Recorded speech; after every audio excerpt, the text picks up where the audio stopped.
You are listening to the Fayetteville 411 podcast, produced by the City of Fayetteville, where you will get information about city government and the programs and services we provide. You'll get topics of interest and an inside look into the various departments that help keep our city moving. I'm John Salling. And I'm Sherri Kropp. Thanks for joining us for the Fayetteville 411. In just a couple of weeks, the annual International Folk Festival will be taking place in downtown Fayetteville. And if you've never been to the festival, plan to be there this year because it is one that you will really enjoy. And today we're joined by Miles McKeller-Smith from the Arts Council to give us all the details about the festival. Thank you so much for joining us, Miles. Thank you for having me. Well, first of all, let's start off with when is the festival taking place, and then just kind of go in and talk about what visitors to the festival can expect. For sure. So IFF will be taking place on September 26th and 27th in downtown Fayetteville. So the Friday, the 26th, we're going to start with an opening reception for our new exhibit. It's called Multifaceted, and it's really just a look at how our identities are connected through all these different elements that come together to make us who we are. So that exhibit is something that kind of explores that theme using mixed media art as a vehicle for it. So that'll be there in tandem with the Fourth Friday activities that'll be happening on Hay Street. And that's in the Arts Council gallery. That is in the actual gallery. Okay. So if you come to 301 Hay Street, we'll have everything indoors, and that'll be from 6 to 8. And again, I know that Fourth Friday goes until 10, but our hours will, for that particular event, finish at 8 o'clock. Okay. So that'll be the Friday, and that'll kind of get us warmed up for the big day. That's the 27th. And that's when we're going to have our Parade of Nation kicking off at 10 a.m.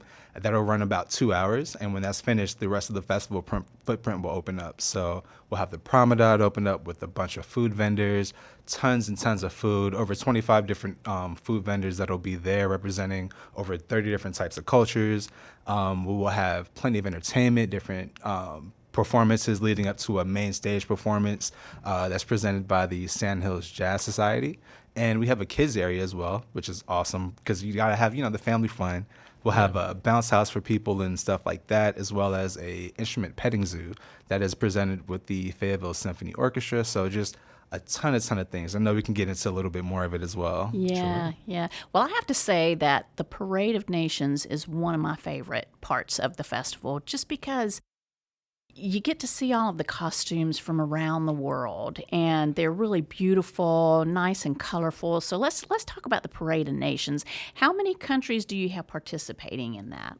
We have over 30. And I know that today I saw the number of marchers. We're going to have over 1,000 people actually marching in the parade. Wow. Which I honestly, again, I've attended this festival in the past before I was working with the organization. I had no idea that many people were down there, but it makes sense when I see the pictures.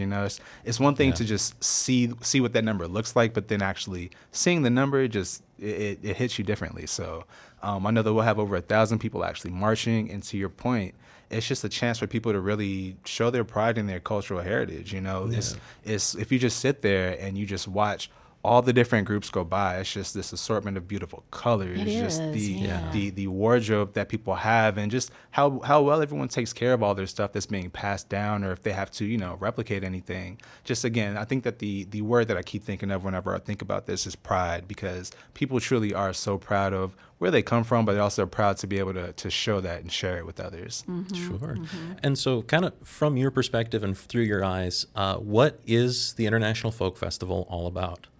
Absolutely. I think I want to build on that because, again, beyond the pride that we have, one thing that we really want to push this year with our exhibits and also with IFF is the theme of connections. And that's the theme of our gallery season this year.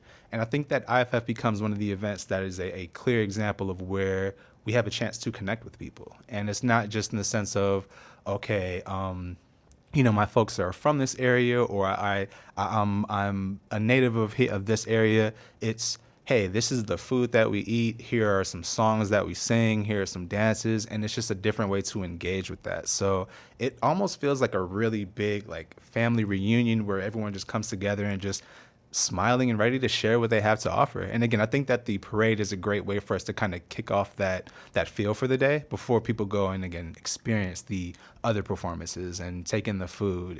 It's a really, I think, clever way to have a very educational experience that doesn't feel like education. Right, Yeah, right. very cool. Yeah. And you mentioned food, so I'm going to go there. Gotta go because there. because I know a lot of people talk about all of the various foods. I mean, you've got Peruvian, you've got Mediterranean, Yeah. German. I mean, all kinds of food. Talk about that. Oh, yeah. If there's anything that you like, if you have any kind of palate, you're going to be able to find something for Yeah. it. Yeah, there. definitely. To your point, we have those. I know we have Guyanese. I know that we have Thai. One area that we will have actually that, there will be some food vendors there, but also there'll be a fuller area. We have something called Fiestas en la Calle that's being presented by El Centro Hispano, which is a nonprofit based in Raleigh. And they will have a space on Festival Park. And there will also be an assortment of Latin American foods, performances, and artisan vendors out there as well. So an assortment of Latin American foods will be found in the festival footprint as well. So it's, again, really just over 30. The number that I keep thinking of is just over 30 countries represented with that. So just, again, the assortment that you can find, and then just the types of foods. It's the heavier stuff, but also just the lighter drinks and delicacies that people will like, So, again, even for the pickiest eaters and kids, there'll be something for them. Yeah. And for the live entertainment, what are we looking forward to? So for performances, we have a assortment of people who will be returning, and also some new performances. Some of our returning groups include folks like the Fayetteville Latin Dance Group, where they will have performances that are, you can go and observe. And in the past, I know they've had things where people can go and learn different dance moves as well. This will also be the first year that we have like a bigger headlining performance that we're really pushing, that again is presented by Sandhills Jazz Society. So that'll be Pamela Williams and Marcus Johnson, and that will happen at 7:00 in Festival Park on the main stage. And it's an awesome experience because we're able to partner with these organizations like El Centro Hispano and like Sandhills Jazz Society. But part of what comes with that, again, is just they're able to take their expertise, and we're able to just kind of like create this synergy with them. So they've done a great job just piecing this performance together. I believe Pamela and Marcus are both from the West Coast. So again, these are folks that aren't necessarily like close by, but they know the area and they just have love for Fayetteville and want to come back and perform. So looking forward to that. And there will also be a VIP option for that, for folks who want an elevated experience, where there'll be some specialty foods and beverages and a like preferential seating to be able to make sure you have a good view of the stage. So again, all of the main stage performance will happen at 7 p.m. and it'll end around 9:30.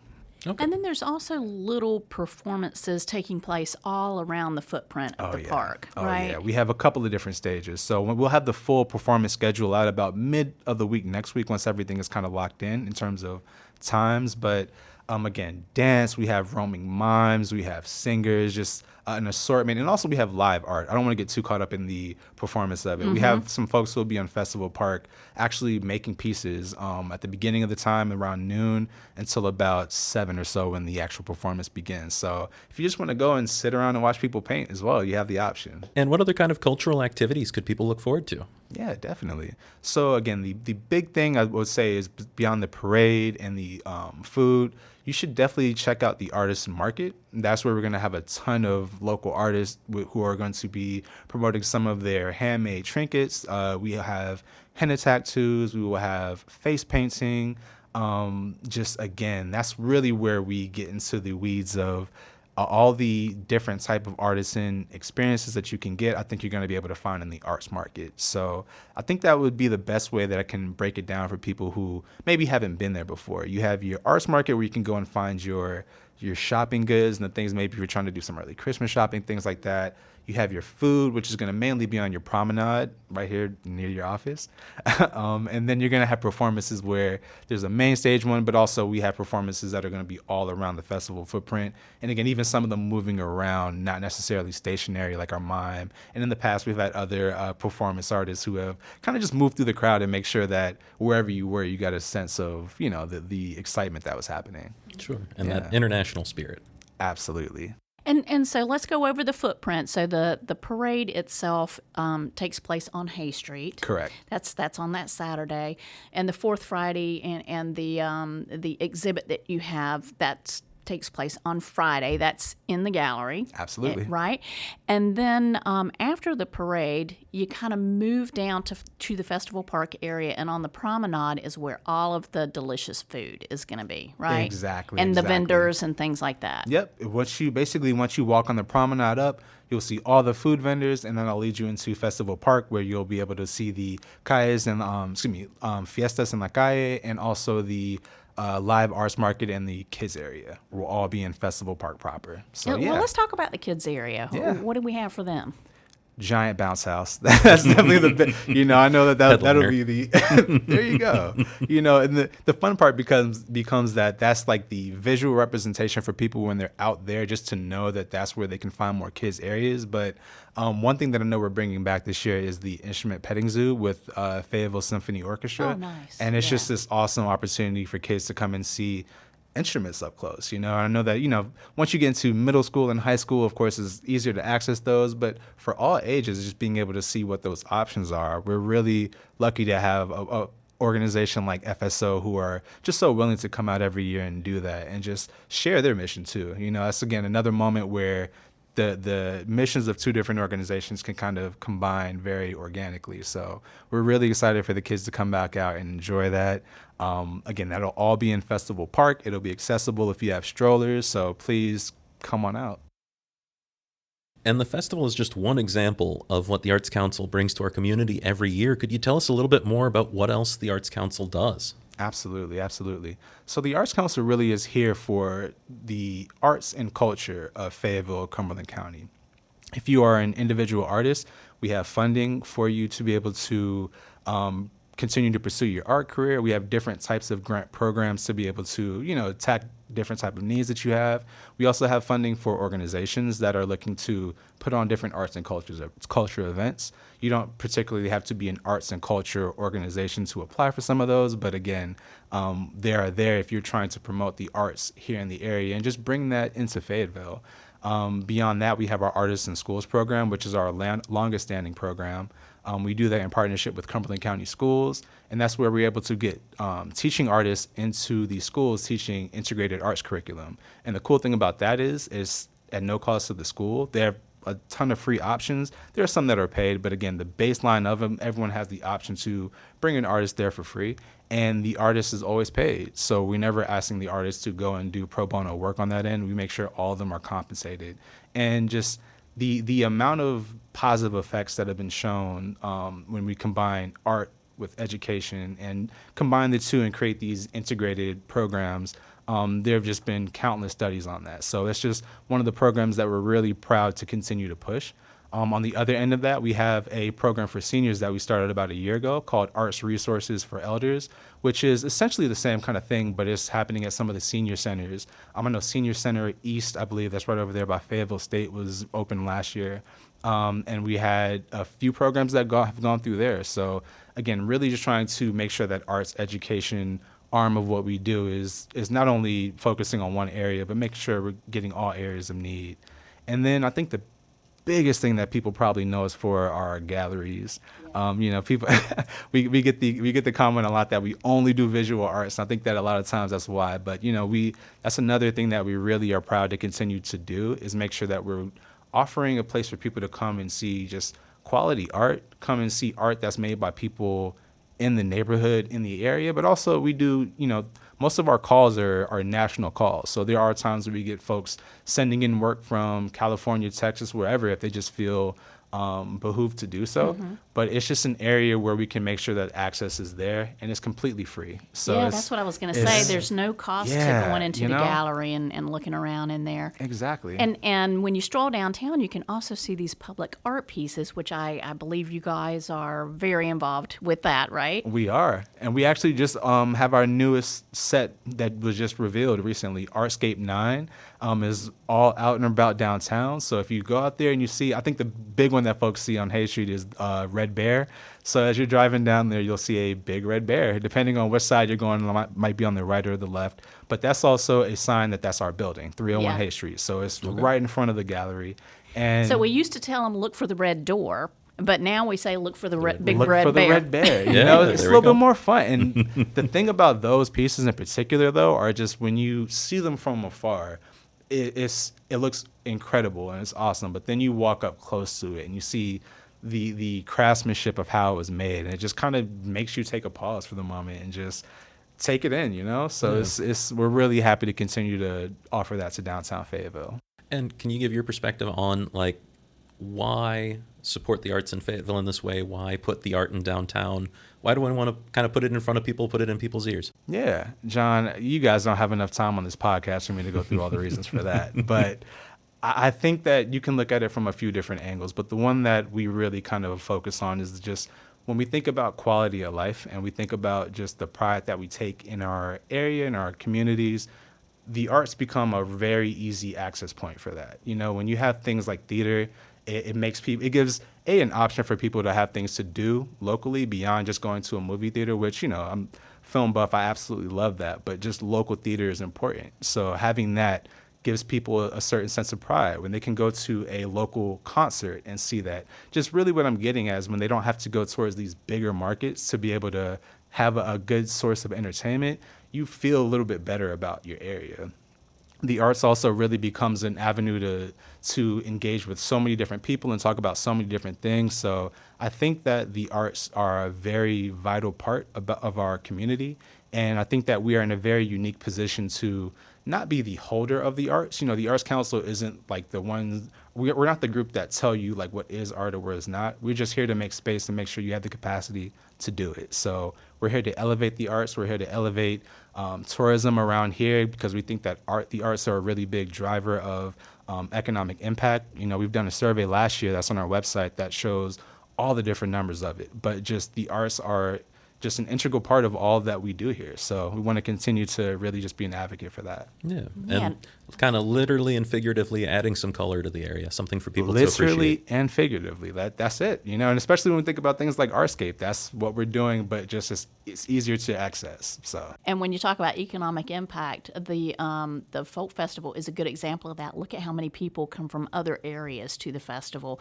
Absolutely. And they're purchasing food here and they're buying things here, and that's really cool. And what feels good too, I'm a nerd for numbers, so you know, I was talking to one of our colleagues about this last week, and more than half of the people who are the food vendors have come back this year and then last year. But I think then also a fun number is that about a third of them are new vendors. So you know, we have that pull that people have good experiences and want to come back, but we're not getting stagnant in who we're, you know, bring into the festival. We're having fresh faces and fresh options for people to come and engage with. And again, hopefully we continue trending in that direction, because I think that's what it's about. Just making sure all these different things that we would normally have to go all around to get, we just bring them right here to Fayetteville. And if people want to find out some more information about programs or get a hold of you guys, where are they going? Yeah, go to www.theartscouncil.com. And you're on social as well? Absolutely. Most of our social pages are at Arts Council of Faye. And our Facebook page is the same tag. But if you just type in Arts Council of Fayetteville into Facebook, you'll see our page. Well, thank you for coming on and sharing all of the information. And I'm sure a lot of people have learned a lot more about the Arts Council and how important and vital you are in our community. So we appreciate that. Absolutely. So guys. let's recap the festival one more time. When does it take place, and what do people need to do? Absolutely.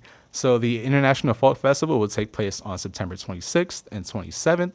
If you have any questions about it, again, you can go to our website and you'll see the exhibits and events tab that'll have all of our information about that. The Parade of Nation will get started on that Saturday at 10 a.m. And then again, everything just gets going from there. So if you're downtown at 10 a.m., you will know where to go and you'll see all the action. So we really hope that everyone comes out to support this and just has a great time. Wear some comfortable shoes and bring an empty belly. Yeah, Please wear comfortable shoes. Plenty of walking, especially since everything is combined to one day this year. We hope that everyone's ready for a jam-packed day, but there's just so much good stuff taking place. So. Yeah.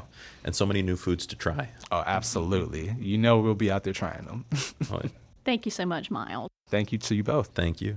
That's going to wrap it up for this episode of the Fayetteville 411. The Fayetteville 411 is one of several podcasts that the city produces for our podcast channel, Radio Fayetteville. Be sure to subscribe to Radio Fayetteville, available on most of your favorite podcast streaming platforms. You can also listen to every podcast that Radio Fayetteville has to offer by downloading the Fay TV streaming app, available now on Roku, Apple TV, Android TV, and Amazon Fire TV. You can view all of our video content by visiting faytv.net. To get information about city services, go to our webpage at fayettevillenc.gov. Thanks for joining us.